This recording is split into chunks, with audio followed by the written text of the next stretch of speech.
سب سے پہلے آپ کو بتائیں وزیر اعظم شہباز شریف نے کہا ہے کہ آئی ایم ایف نے کہا ہے کہ اس سال کا ٹیکس ہدف کم کر لیں، ہم نے انکار کر دیا۔ آئی ایم ایف نے کہا تھا کہ ٹیکس کلیکشن کا ہدف 12,900 ارب روپے سے کم کر کے 12,100 ارب روپے کر لیں۔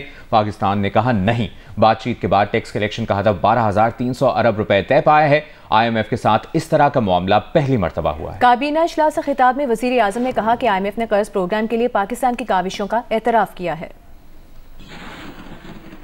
انہوں نے ہدف مقرر کیا ٹیکس کلیکشن کا، وہ 12.9 ٹریلین روپیز، اس میں ٹیکس نان ٹیکس سب شامل ہے۔ اس میں ہم نے جو پوری کوشش، پوری مشینری، پوری کیبنٹ ادارے کر رہے تھے اس کے لیے، تو آئی ایم ایف نے اپنے ریویو میں کہا کہ ہم اس ٹارگٹ کو کم کر دیتے ہیں۔ میں نے کہا نہیں۔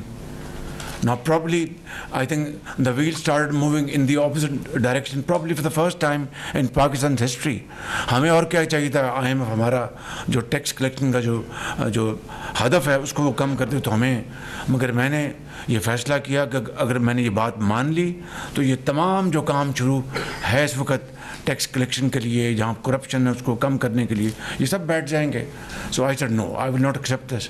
آئی ایم ایف کو یقیناً حیرانگی ہوئی ہوگی، پھر نیگوشیٹ کیا آئی ایم ایف نے، اور انہوں نے ہمیں کہا کہ آپ اس طرح کریں گے 12.1 کہا انہوں نے ہمیں کہ 12.9 سے 12.1 پہ لے آئیں۔ ہم نے نیگوشیٹ کیا اور اس کو بڑھا کے دوبارہ 12.33 پہ لے کے آئے۔ تو یہ کس کی کامیابی ہے؟ آپ کی، اس قوم کی، کہ آئی ایم ایف جیسا ادارہ حیران پریشان ہوا کہ I mean is it happening in Pakistan اور سمویئر ایلس۔